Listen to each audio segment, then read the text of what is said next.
नृसिंहकवचं वक्ष्ये प्रह्लादेनोदितं पुरा सर्वरक्षाकरं पुण्यं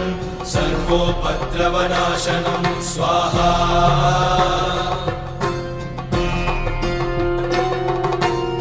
सर्वसम्पत्करं चैव स्वर्गमोक्षप्रदायकं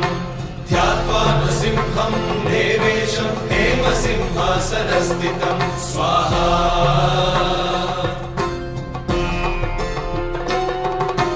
निवृत्तास्यं त्रिनयनं शरदिन्दुसमप्रभं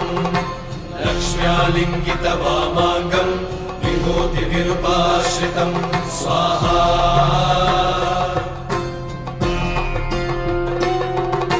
चतुर्भुजं कोमलाङ्गं स्वर्णकुण्डलशोभितं श्रिया सुशोभितोरस्कं रत्नकेयो